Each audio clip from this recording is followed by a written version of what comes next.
सिर्फ अपने पास सही कह रहा। मैंने कहा अपने यहाँ इतने तेजस्वी लोग हिंदुस्तान में, और सबसे ज्यादा तेजस्वी तो मैं पिछले साल वहां गया था, लाफ्टर चैलेंज पे 3 लोगों से सवाल पूछा। बोले लाफ्टर चैलेंज जीतने के लिए 5 करोड़ का इनाम है, क्या करोगे? पहले वाला बोला मैं 12 घंटे मेहनत करूंगा 1 महीने तक, रिजेक्ट, बाहर। फिर दूसरे से पूछा, बोले लाफ्टर चैलेंज जीतने के लिए 5 करोड़ का इनाम है, क्या करोगे? बोले मैं 18 घंटे मेहनत करूंगा 1 महीने तक, रिजेक्ट, बाहर। फिर मेरी बारी आई, मेरे से पूछा, बोले लाफ्टर चैलेंज जीतने के लिए 5 करोड़ का इनाम है, क्या करोगे? मैंने कहा 2.5 करोड़ आपके। बोले सिलेक्ट जाओ अंदर। अपन तो इतने तेजस्वी, और सबसे ज्यादा अगर तेजस्वी कोई है हिंदुस्तान में तो अपने हिंदुस्तान का मीडिया सबसे ज्यादा। मतलब पहली बार जब हिंदुस्तान में रफेल आया, पहली बार, उस रफेल की भी इतनी तारीफ करी जितनी तो उस बनाने वाले को भी मालूम नहीं थी कि मैंने इसके अंदर क्या क्या लगा रखा है। मैंने 2 घंटे लगातार अर्णव गोस्वामी को सुना, आर भारत के जो पत्रकार है अर्णव गोस्वामी, मैंने 2 घंटे लगातार उसको सुना। जिस दिन रफेल आया, मेरे खुद के अंदर ऐसा रफेल आया कि घर के बाहर रखा हुआ एक्टिवा भी मेरे को रफेल जैसा नजर आने लग गया, और पड़ोस के शर्मा जी की शक्ल में तो मेरे को जिम्पिंग नजर आने लग गया। ये तो अच्छा रहा मेरी वाइफ ने मेरे को सब्जी लेने के लिए मार्केट भेज दिया, वरना मैंने तो चाइना पे अटैक करने का मूड बना लिया था।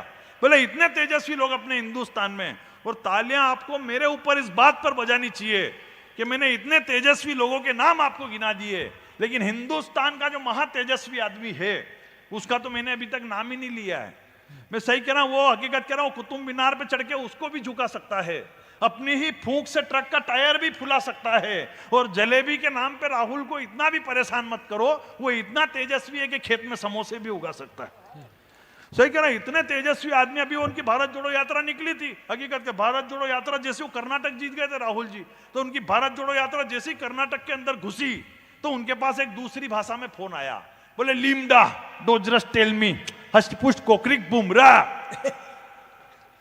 तो उन्होंने देखा यार किसी जीते हुए विधायक का फोन होगा, तो बधाई देके ने फोन काट दिया। थोड़ी देर बाद वापस फोन, बोले लिमडा डोजरस टेल मी हष्टपुष्ट कोकरिक बुमरा। तो उन्होंने देखा यार बधाई ठीक से नहीं दी, तो फिर बधाई देके फोन काट दिया। थोड़ी देर बाद वापस फोन, बोले लिमडा डोजरस टेल मी हष्टपुष्ट कोकरिक बुमरा। तो उन्होंने पीए को फोन दिया, बोले देख तो रहे क्या बोल रहे हैं। तो पीए ने बोला कि शेषर का विधायक का फोन नहीं है, कंपनी का फोन है, बैलेंस डला लो नहीं तो कल आपका फोन बंद हो जाएगा। इतने तेजस्वी आदमी यार, हकीकत अभी तो कुछ भी नहीं। अभी उत्तर प्रदेश के चुनाव में तो उन्होंने मंच से घोषणा कर दी, बोले मैं पांडव हूं बाकी सब कौरव है। मंच से घोषणा करी, बोले मैं पांडव हूं बाकी सब कौरव है। तो पूरे भाजपा के लोग उनके पीछे पड़ गए, बोले कैसे कह दिया अपने आप को आपने पांडव, कैसे कह दिया अपने आप को आपने पांडव। तो राहुल जी ने पीए से पूछा कौन थे रे पांडव, तेने बुलवा तो दिया मेरे से, अब मेरे को तो ध्यान ही नहीं कौन थे पांडव। तो पीए ने बताया कि सर ये पांडव जो थे महाभारत के एक पात्र थे। बोले नहीं दिखाओ मेरे को कौन थे पांडव। आखिर कार्यालय पे टीवी मंगाई गई, टीवी के अंदर महाभारत चलाई गई। अब संजोग से वो वाला दृश्य चल गया, इधर पांडव मुंह लटका कर बैठे हुए, इधर द्रौपदी की साड़ी खींची जा रही, ऊपर से ऐसे करके भगवान श्री कृष्ण साड़ी दे रहे। तो ये दृश्य देख के राहुल जी को गुस्सा आ गया, बोले ये क्या दिखा रहे हो मेरे को, एक महिला की साड़ी खींची जा रही है और ये 5 भले लोग मुंह लटका कर बैठे हुए हैं, कौन है भले लोग। तो पीए ने बताया कि सर ये पांडव है। तो वो बोले कि वाह, तो फिर उधर के आदमी का नाम लेने के लिए बोलते था। बोले सर वो कौरव है, उन्हीं का आदमी तो खींच रहा है। तो बड़ी सादड़ी वालों तालियां अगली बात पे बजा देना बढ़िया वाली। वो बोले कि वाह, तो वो जो ऊपर से साड़ी दे रहे उनका नाम लेने के लिए बोलते था। बोले सर वो पूरी दुनिया के सम्राट है, आपके एक के फोड़े पड़ रहे हैं, उनके 16,108 है। हकीकत कह रहा होता नहीं कुछ उनसे, पर सब कुछ भारत ऐसे नहीं जुड़ता है। 4 पंक्तियां पढ़ता हूं, अगर ईमानदारी से 4 पंक्तियां पढ़ दी हो तो मेरी सदन की बढ़िया वाली तालियां देखना चाहता हूं कि अंग्रेजी ताकत घुटनों पर लादी जिसके खेल ने भारत कैसे जुड़ता है। मैं 4 पंक्तियां पढ़ता हूं कि अंग्रेजी ताकत घुटनों पर लादी जिसके खेल ने, नया सवेरा किया था जिसकी सूझबूझ तालमेल ने, एक गुजराती सब पर भारी पूरी दुनिया मान गई जब सभी रियासत एक करी थी वल्लभ भाई पटेल ने। इससे ज्यादा कुछ नहीं होगा हो।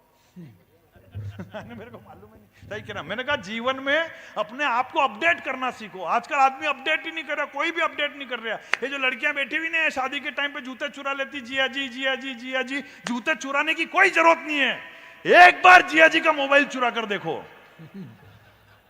ना। जो जिया जी 500 की जगह 50,000 तुम्हारा हाथ में रखे तो नाम बदल देना मुन्ना बैटरी का। क्योंकि जिया जी को अच्छी तरीके से मालूम है कि 3 दीदियां पहले ही मोबाइल में फंसी हुई है। हमारी हालत खराब है, जीवन में लोग अपडेट ही नहीं कर रहा। आप तो है सादा कैमरा लगा रखा है, आजकल एक वो नया कैमरा और आ गया, नई चीज सुनाता हूं आपको, मजा लेना। आजकल वो एक नई चीज एक और आ गई, उड़ने वाला कैमरा। वो अभी उड़ रहे थे, वो छाती पे ही उड़ता रहता है। एक शादी का सीन मस्ती लेना, बिल्कुल एक शादी का सीन मजे लेना, बिल्कुल एक शादी का सीन। आजकल शादियों में नई नई चीजें चालू हो गई है, ड्रोन कैमरा उड़ रहा है, ऐसा कर रहा है। एक शादी का सीन देखो, वो ड्रोन कैमरा उड़ रहा है इधर से लेके उधर तक, ऐसी बड़ी टीवी स्क्रीन लगा रखी जिसके ऊपर पूरी शादी का वो दिखा रहे, पूरा सीन दिखा रहे। दूल्हा दुल्हन को माला पहना रहा, उधर वो केटर्स वाले खाना खिला रहे, इधर ये बच्चे लौट रहे, उधर वो सरदार जी जा रहे। ये सारी चीज नहीं याद आ जाती बीच बीच में, नहीं तो गए उसमें क्या, वो ड्रोन कैमरे में दिख गए इसलिए बता रहा मैं आपको, और कोई बात नहीं। तो यूं और कोई बात नहीं, तो वो जाता हुआ कैमरा दिखा रहा उधर से, तो ये सारा सीन वो ड्रोन कैमरा इधर से दिखा रहा। अब शादी में जो सबसे खतरनाक आदमी होता है वो होते हैं फूफा जी, सबसे खतरनाक। उनके दिमाग में खुरापाती चल रही होती है कि ऐसा क्या करूं इस शादी में कि मेरा भी नाम हो जाए। तो वो पहुंचे उस ड्रोन कैमरे वाले के पास, मस्ती लेना, देखो आनंद के मस्ती में आ जाना। वो पहुंचे उस ड्रोन कैमरे वाले के पास, बोले ये कैमरा थोड़ा सा और ऊपर तक ले जा ताकि पूरी धर्मशाला का फोटो इस टीवी स्क्रीन के अंदर दिखाई दे। अब वो ड्रोन कैमरे वाला बेचारा भावुक हो गया, वो जैसे ही कैमरे को ऊपर ले गया तो उधर छत पे साइड में बेजी साहब बुआ जी को अकेले में श्रीखंड खिला रहे।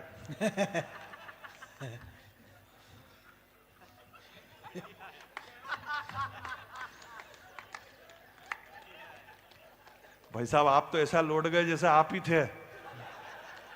तो फूफा जी टेंशन में आगे बोले ये तो अपनी वाली दिख रही है, तो तुरंत बोले दूसरी छत पर ले जा। तो दूसरी छत पे फूफा जी का लड़का टेंट वाले के साथ सिगरेट फूंक रहा। अब तालियां बढ़िया वाली अगली बात पर भेजा देना। वो ड्रोन कैमरे वाला पहुंचा फूफा जी के पास, बोले फूफा जी ये कैमरा थोड़ा और ऊपर ले जाऊं क्या? तो फूफा जी बोले अब स्वर्ग में क्या मेरे पूरे खानदान के कर्म बताएगा क्या? नई नई चीजें आ गई आजकल। एक वो नई चीज एक और आ गई, हकीकत कह रहा हूँ। एक वो नई ऐसी साइड में पड़ी थी मशीन, देखी होगी आपने, उसके अंदर वो चिंदी ने फूल वूल भरते हैं, फिर बटन दबाते हैं तो भक्क करके ना खुलती हो खप करके, तो पूरे मंच पे फूल ने वो कतरने ने पता नहीं पन्नियां अन्य उड़ने लग जाती है। एक शादी में बार ये नई नई चीजें आ गई, बहुत खतरनाक चीज हो गई। हकीकत कह रहा हूँ, आनंद लेना अगली बात की। वो मशीन वाला पहले ही मशीन सेट करके ना चला गया, उसको क्या लेना है, अभी दूल्हा दुल्हन तो उधर मेकअप में फंसे हुए, वो 1 घंटे बाद आएंगे, इतने में दूसरी शादी निपटा के आ जाता हूं। वो मशीन यहां रख के चला गया। अब अपने मालवा मेवाड़, तालियां बढ़िया हो जाते ना अगली बात पे। अपने मालवा मेवाड़ में क्या होता है कि महिलाएं जो बैठी हुई इनकी आदत होती है, खाना चालू हो गया उधर, वो प्लेटें व्लेटें लिए आराम से खाने वाने की, और मशीन के आसपास गोला बना के बैठ गई। अब वो जीमा जीमी करके, अब उन्हें क्या मालूम कि ये काई की मशीन, वो समझे ये डस्टबिन है।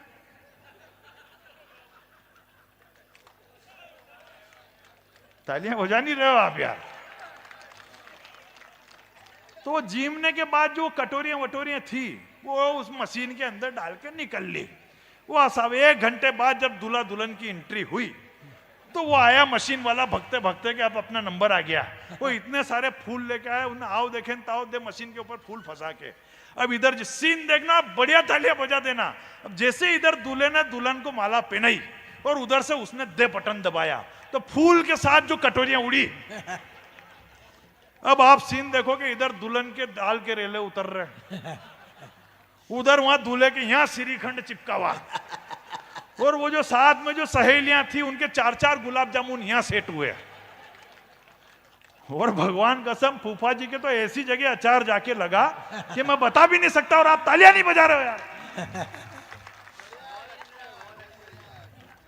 क्या ये, अरे ऑब्जर्वेशन क्या फंसी पड़ी है अभी तो यहाँ पे, तुम्हें ऑब्जर्वेशन की पड़ी हुई है। इनसे बढ़िया ऑब्जर्वेशन आज मैंने देखा ही नहीं कहीं पे। सही करा, ऐसी ऐसी और नई नई चीजें आ गई। एक और सीन दिखाता हूँ, बहुत बारीक बात है दादा, एक और सीन सुनना। हमारे जमाने के, अभी आपको मस्ती के मूड में ला रहे हैं और कोई बात नहीं, क्योंकि बड़े कवि अभी बैठे आदरणीय श्रीमाल जी बैठे हैं, मेरे बहुत प्रिय आदरणीय गुरु संदीप शर्मा जी यहाँ बैठे हैं। हाथ से हमने इनको हमारे मंदसौर में नीचे दरी पे बैठ के सुना, क्योंकि ऊपर मेरे को जाने नहीं दे रहे थे, तो मैंने नीचे बैठकर सुना इनको। लेकिन मैं हकीकत कर रहा हूँ, देश में अगर कुछ नामचीन संचालकों में नाम आता है तो आदरणीय दादा का आता है। आज जो बागडोर दादा ने संभाली है, मैं चाहता हूं जरा पूरा सदन एक बार बेहतरीन वाली तालियां बजाए। धन्यवाद। अरे धन्यवाद क्या, ये आप ही ने कहा था मेरे को। तो मैं कह रहा वो सीन बता रहा था आपको, एक और सीन देखना, बहुत मस्त वाला सीन दिखाता हूं। अब वो दोस्त लोग रहते हैं बड़े उद्दंडी लाते हैं। वो एक मेरे दोस्त की शादी में मैं चला गया, उस वक्त जमाना ऐसे ही थे, दोस्त की शादी में चला गया, तो वो हलवाई ने बुलाया मेरे को, बोले यार ये अंदर वाले कमरे में ऊपर बल्ब खराब हो गया है, तो वो बल्ब लाके दे दिया, तो जाके ना जरा सा खाली होल्डर में लगा। सुनो इधर देखो बात को, बहुत बारीक बात है, आनंद लेना। वो हलवाई ने मेरे को बुलाया, शादी में काम करने ही जाते थे, और क्या काम ने एक दूसरा काम और रहता था जो हम बता नहीं सकते हैं यहाँ से, शादी में और काहे के लिए जाते थे दोस्त। तो वो अरे इसमें हंसने वाली क्या बात होगी, बाबूजी को अपने पुराने दिन याद आ गए। देखो तो वो हलवाई ने बुलाया, बोले यार ये कमरे के जो हलवाई का जो कमरा रहता है, इसके पीछे वाले रूम में वो बल्ब बंद हो गया, तो ये बल्ब ले जाके ऊपर लगा दे। अब दोस्त तो काम यही, मैं गया हूँ अंधेरे कमरे में, और वो टांड रहती थी, उसके ऊपर यूं पांव रख के ना ऊपर चढ़ के ना बल्ब लगाने की कोशिश कर रहा है, मोबाइल की टार्च लगा के। मेरे को पाँव में ऐसा कुछ लगा कि यार कुछ ना कुछ नरम नरम पाँव में कचर मचर कर रहा है। तो मैंने मोबाइल की टाइट घुमा के ना जैसे ही नीचे देखी, तो मेरा एक पाँव खोपरा पाक की ट्रे में रखा हुआ। अब मेरी हालत खराब कि हलवाई ने तो अभी खोपरा पाक की ट्रे रखी ना, अपन इसी के ऊपर चढ़ गए, तो मैं तुरंत कूदा, पांव पूछा पूछी करके रवन्ना बल्ब लगा के। दूसरे दिन का सीन देखना, तालियां बजिया बजा देना। वो हलवाई वहां गया, मैं वहीं खड़ा हुआ, मन के अब बम फूटने वाला है। हलवाई गया अंदर और भागता हुआ आया, बोला सेठ जी कमाल हो गया आपके यहाँ पे। वो एक्चुअली क्या खोपरा पाक ठंड का टाइम था, तो मेरा जो पाँव लगा, तो ठंड में जैसी सुबह तक वो खोपरा पाक टाइट हुआ, तो पाँव बड़ा जो था वो सुकड़ के ना छोटा सा हो गया, पाँव बिल्कुल छोटा पाँव हो गया। वो हलवाई भाग के आया अंदर, बोला सेठ जी कमाल हो गया।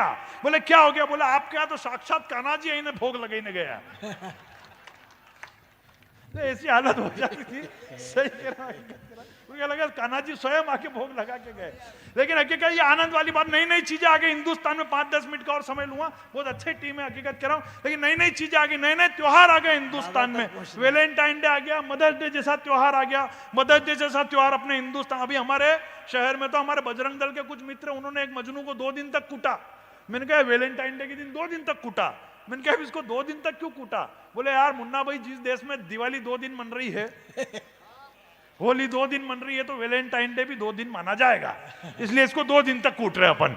पर नई नई चीजें आ गई हिंदुस्तान में। मदर्स डे जैसा त्योहार अपने हिंदुस्तान में आ गया। अपने हिंदुस्तान में मदर्स डे की कहां जरूरत है? मातृशक्ति इतनी बैठी हुई है यहाँ पे, प्रणाम करता हूं, लेकिन अपने हिंदुस्तान में मदर्स डे की कहां जरूरत है?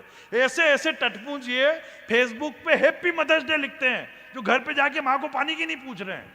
नहीं क्या बात है, नहीं मैंने खुद ने लिख दिया था, मैंने खुद ने लिख दिया हैप्पी मदर्स डे।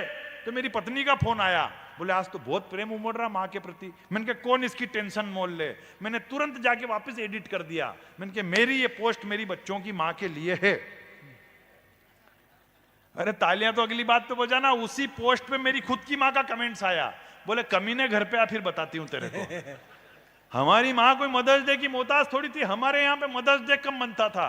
बात अगर पहुंच जाए तो मजे लेना, आपने अपने बचपन को याद करना। हमारे यहाँ मदर्स डे कब मनता? जब भी हम छोटे थे और भरी ठंड में हमने नहाने में आनाकानी करी, बस फेट पकड़ के डायरेक्ट बाथरूम में ले जाती थी। वो 3 झापट के साथ 4 ठंडे झोल के लोटिए माथे पे डालती थी। और ये तो आजकल की जनरेशन है जो लक्ष्य ने शैम्पू ने पता नहीं किस किस से नहाती है, हिप्पोलिन सरप एक मुट्ठा भर के डायरेक्ट माथे पे डालती। इतने झाग हो जाते थे, मालूम ही नहीं पड़ता था कि बाथरूम में बैठ के नहा रहे हूं कि बद्दल पे बैठ के नहा रहे हूं। इतने झाग हो जाते थे। और मारा कुटी करने के बाद जब वो कांच के सामने मेरे को खड़ा कर देती थी और मैं उसमें अपनी लाल चट्ट शकल देखता था, बस उस दिन मुझे लग जाता था कि आज मेरा मदर्स डे बन गया है।